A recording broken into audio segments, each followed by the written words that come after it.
Bonjour. Attention! Mais c'était quoi? Mais c'était nul, c'était bout du chou, c'est Boisy du slip là, encore une fois cette introduction. Oh, après tout c'est pas grave, on est là pour rigoler. On a tous le sourire et vous avez envie de bien profiter de cette nouvelle vidéo. Et il est grand temps d'apporter un petit peu de fraîcheur à cette chaîne YouTube qui en a grand besoin en ce moment, en vous proposant le premier épisode d'une toute nouvelle série de vidéos YouTube que j'ai nommé Les Rageux d'Amazon. Ça va swinguer sévère, ça va gueuler, ça va cracher dans la soupe, ça va rager sévère à travers cette nouvelle vidéo, puisque nous allons observer les différentes évaluations négatives que l'on peut trouver sur Amazon. Évidemment, nous allons rester dans la catégorie jeux vidéo, et pour ce premier épisode, on va s'intéresser à la PS5 avec la console, les accessoires, ainsi que les jeux. Évidemment, je peux vous proposer un petit aperçu des évaluations positives, les gens qui sont contents, mais c'est pas du tout drôle ça. Autant s'intéresser aux évaluations négatives, les 1 étoile sur 5, voir pourquoi les gens sont aussi énervés de leur produit. Le jeu est mauvais, ils ont pas reçu le produit, c'est à moitié pété, ils ont peut-être perdu 1000 € à cause de la chute du Bitcoin. Mais vous savez, on n'est vraiment pas au courant de ce qui se passe dans la tête des gens qui marquent les différentes évaluations négatives sur Amazon. Je suis des petites bites. On ne sait pas si c'est vrai ou pas. C'est pour ça que nous allons observer et savoir si ce sont des évaluations négatives, objectives ou totalement misérables qui n'ont pas leur place sur le site. Alors si vous êtes content de ce vent de fraîcheur tel un bon chewing-gum à la menthe, mettez tout de suite le pouce bleu.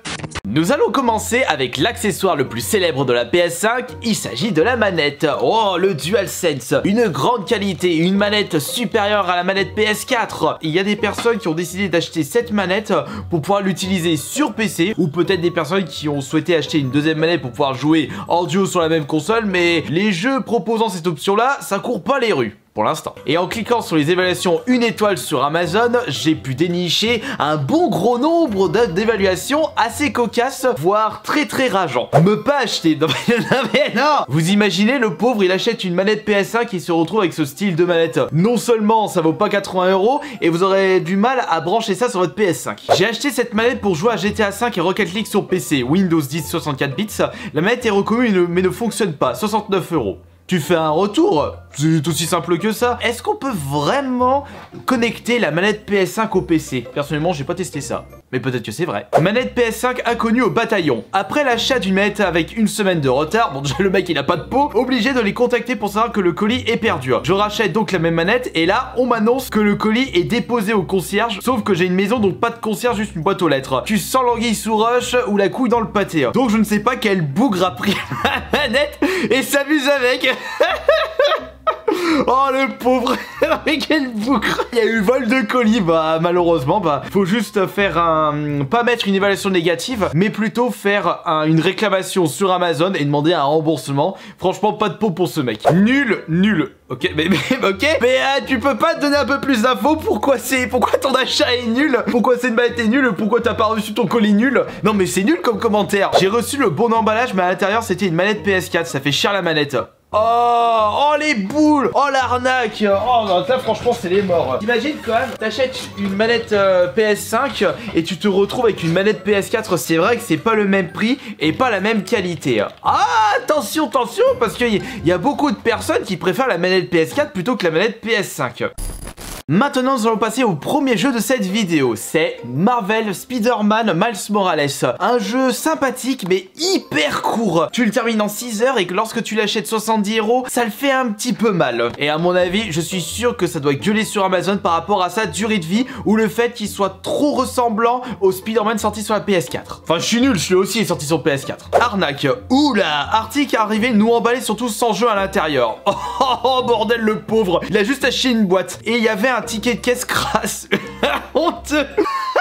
T'achètes ton jeu Spider-Man et tu te rends compte qu'il n'y a pas le jeu à l'intérieur mais un pauvre ticket de caisse de Lidl à moitié tanché parce que le mec il avait plus de PQ pour se torcher le fion. Un gros DLC bien bâclé. Qu'est-ce que je vous avais dit? On ne retrouve pas vraiment le plaisir du premier opus. Tout a été bâclé et le jeu se termine très rapidement. Une attente de baisse de prix est plus judicieux. Oui c'est vrai que c'est un jeu que vous pouvez très bien découvrir mais pas à 50, 60 voire 70 €. C'est un jeu à faire pour 30 € maximum. À mon avis les développeurs ont dû le bâcler vite fait bien fait pour pouvoir le sortir dans les temps, c'est-à-dire le premier jour de sortie de la PS5.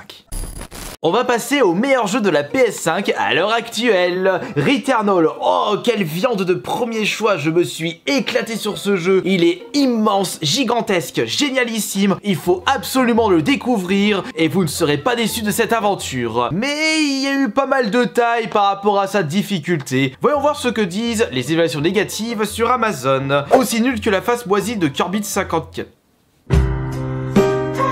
Rien de plus à ajouter. Eh bien laisse-moi te dire quelque chose, espèce de merde séchée au soleil. Va te faire mettre sur Jupiter. Boîtier non conforme. Boîtier reçu sans jaquette et avec une notice en allemand. Oh, pas de précisé dans l'annonce. À voir si le jeu fonctionne. Je peux voir si ma notice elle est allemande, moi. C'est en français. Enfin, tu parles pour le peu qui rentre de notice. Mais par contre, ce qui est bien avec Amazon, lorsque vous mettez une évaluation, vous pouvez intégrer une photo. Et c'est le cas pour cette évaluation. Ah oui, c'est vrai que si tu reçois ça, ça le fout mal. Surtout si tu mets le prix initial du jeu, c'est-à-dire 80 €. Vraiment trop dur, ça gâche le plaisir de jeu. Essaye d'assumer que t'es trop mauvais en jeu vidéo. Et en plus, en termes de difficulté, je trouve pas qu'il était si dur que ça, ce jeu. J'ai trouvé Demon's Souls beaucoup plus complexe. En parlant de celui-ci, allons regarder en détail les évaluations négatives de Demon's Souls, la première exclusivité de la PS5. Et il s'agit d'un remake d'un jeu sorti sur la PS3, du même nom, Demon's Souls. Un jeu d'ailleurs que je n'avais pas pu faire à l'époque, et ça a été franchement une superbe claque. Je me suis régalé sur ce remake et j'ai pu découvrir un jeu qui était de base sorti sur la PS3. Bon alors ils disent quoi sur Amazon là? Vous êtes rageux ou pas rageux? Abusez le prix de cette gêne à 80 €. Attendre que les prix baissent au bout de quelques mois est la meilleure option. D'ailleurs en parlant de ça, au moment où je tourne cette vidéo, Demon's Souls a baissé et vous pouvez le trouver aux alentours de 50-60 € neuf au lieu de 80 € le prix initial. 80 €, un remaster à 80 €, ça se vend. Hein? Espèce de gibier de potence périmé depuis 5 ans. C'est pas un remaster, Demon's Souls sur PS5, c'est un remake. Il y a de super graphismes, alors qu'un remaster c'est juste un pauvre portage. Là l'arnaque, 80 balles, cette gêne de pigeon vélu. Je pense que l'arnaque c'était plutôt du côté de la N64 où certains jeux se vendaient à 500-600 francs. C'est limite plus de 80 €, sans compter l'inflation. C'est pour cela qu'il ne faut pas hésiter à checker les promotions Day One pour les nouvelles sorties, comme par exemple Returnal que j'ai pu trouver à 62 balles à Leclerc au lieu de 80 €, ou alors le Resident Evil Village, trouvé à seulement 46 € au lieu de 70 €. Mais avant de s'intéresser à celui-ci, on va d'abord regarder deux évaluations négatives sur deux jeux différents. À commencer par Destruction All Star, un jeu qui devait être proposé à 70 € dès sa sortie, mais comme il n'y a pas eu de... Enfin, il y avait un espèce de drama autour du jeu, comme quoi ça allait être un peu honteux par rapport au contenu qu'ils proposent. Ils l'ont proposé gratuit pour les membres PS Store, et il était à 20 €, voire 10 € sur Amazon en boîte. Et là, il y a une évaluation négative qui est de 2 étoiles. Mauvais! On s'attend à un jeu innovant, mais pas du tout. Moi, c'est vrai que je le rejoins dans ce cas-là. Si vous savez pas quoi faire de votre argent, achetez-le. 15 secondes de plaisir maximum. Ne vaut clairement pas le coup. 15 secondes, t'as juste pris plaisir dans les temps de chargement? Je ne pouvais pas passer à côté de Fortnite, la version boîte sur PS5. Il s'agit d'un pack spécial Returnal. Qu'est-ce que je vois comme évaluation? Nul. Avec une petite vidéo. Sauf que la petite vidéo, bah, c'est le joueur qui se plaint parce qu'il n'y a pas le jeu à l'intérieur. Oh, mais quelle arnaque! T'achètes une boîte et il n'y a pas de jeu. C'est normal que c'est nul, mais si tu pouvais lire correctement l'annonce, tu saurais que le jeu n'est pas proposé avec un CD à l'intérieur, c'est juste un code unique. C'est comme les personnes qui se plaignent qu'il n'y a pas un truc à l'intérieur d'un produit qu'ils achètent alors que c'est précisé en gros, marqué en gros, en rouge, en gras, produit vendu séparément. Et ils rigolent parce que le produit, pour pouvoir faire fonctionner le produit qu'ils ont acheté, n'est pas fourni avec alors que c'est vendu séparément. Mais lisez un petit peu les titres, bordel. Mais non, mais vous pouvez pas vous plaindre sur un truc parce que vous avez mal lu.